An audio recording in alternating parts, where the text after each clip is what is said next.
আসসালামু আলাইকুম ভিউয়ার্স, স্বাগতম মনের খুশিতে নতুন একটি ভিডিও দেখার জন্য। আজকের বিষয় হচ্ছে ক্রেডিট স্কুলের কেজি 1 এর তৃতীয় সেমিস্টার মূল্যায়ন পরীক্ষার বিষয় গণিতের প্রশ্ন। অনেকেই চায় যে কেজি 1 এর প্রশ্নটা কেমন হবে বা ক্রেডিট স্কুলের প্রশ্নটা কেমন ধারণা দেওয়ার জন্য তাদেরকে আজকের এই ভিডিওটা। এখানে 100 মার্কের পরীক্ষা থাকবে। 100 মার্কের প্রশ্নের মধ্যে প্রথমেই থাকবে 1 নঙ্গে 7 করে নামাতা 10 মার্ক, 2 নঙ্গে থাকবে কথায় লিখো 10 মার্ক, 3 নঙ্গে থাকবে যোগ করো, এখানে 5টা যোগ থাকবে 10 মার্ক, বিয়োগ করতে 5টা বিয়োগ থাকবে, তাতেও থাকবে 10 মার্ক, একটা বিয়োগ বা একটা যোগে 2 মার্ক করে থাকবে। আর এখানে 5 নঙ্গে থাকবে ছোট থেকে বড় ক্রমে সাজাও, সংখ্যাগুলো ছোট থেকে বড় ক্রমে সাজিয়ে নিতে হবে।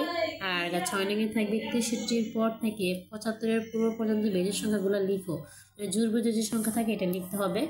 এখানে থাকবে 5 মার্ক, এখানে 5 নঙ্গে 5 মার্ক থাকবে, 6 নঙ্গেও 5 মার্ক থাকবে। 7 নঙ্গে থাকবে প্রশ্নগুলো উত্তর দাও। 19 থেকে 4 ক্রম সংখ্যাটি কত? এই কোন ক্রিয়াকৃতির 40কে 10-এর সাহায্যে লিখো। 8 নঙ্গে থাকবে কথার যে অঙ্কগুলো, এই অঙ্কগুলোর বাচ্চারা বেশি ভুল করে।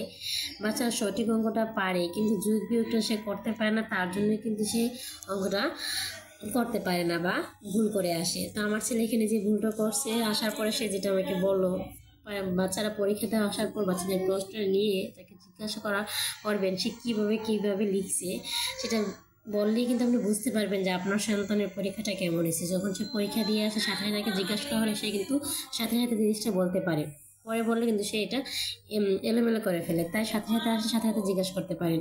এখানে 8 নঙ্গে থাকবে একটি বিদ্যালয়ের যে একটা প্রশ্ন, বইয়েরই প্রশ্ন থাকে। 9 নঙ্গে একটা প্রশ্ন থাকবে, 10 নঙ্গে প্রশ্ন থাকবে, এখানে 10 মার্ক করে। তো আমার ছেলে এখানে যে ভুলটা করছে, সে এখানে বড় সংখ্যাটা আগে লিখবে, এটা বিয়োগ হবে। তাকে বলে দিয়েছিলাম কত রইল হলে বিয়োগ হবে আর মোট হলে তুমি এখানে যোগ করে আসবে, তো সেইটা সত্যি বুঝতে পারছে, বিয়োগই করে আসছে। এখানে বড় সংখ্যাটা আগে লিখছে আর ছোট সংখ্যাটা আগে লিখছে, বড় সংখ্যাটা সে পরে লিখছে। তো এর জন্য মনে হয় অঙ্কটা ভুল হবে, যে এটা সে কীভাবে করে আসছে, জানি না কি হলো, কীভাবে সে এটা করছে আর কত হয়েছে সে এটা এখন বলতেই চায় না। যে না, সে যখন বুঝতে পারছে অঙ্কটা ভুল হয়েছে, না সে এখন অঙ্কটা বলবে না, কি হয়েছে থাক হয়েছে। দুটো অঙ্ক সুন্দর করে লিখে আসছে। বাকিটা হচ্ছে পরীক্ষার রেজাল্টটা জানা যাবে। তৃতীয় সেমিস্টার পরীক্ষার একটা হচ্ছে যে মিসরা কিন্তু স্কুল থেকে খাতা দেখার পারমিশনটা আর দেয় না, জাস্ট তার রেজাল্টটা জানিয়ে দেয়। অন্যান্য পরীক্ষার খাতা কিন্তু দেখতে দেয় বাসার মধ্যে, যে দেখার জন্য। সেমিস্টার পরীক্ষার খাতা কিন্তু আর দেখতে দেয় না গার্জিয়ানদেরকে। তো যাই হোক, রেজাল্টের উপর বোঝা যাবে সে কী করছে। তো আজকের ভিডিওটা ছিল এই পর্যন্ত। কেমন লাগলো ভিডিওটা কমেন্ট করে জানাবেন।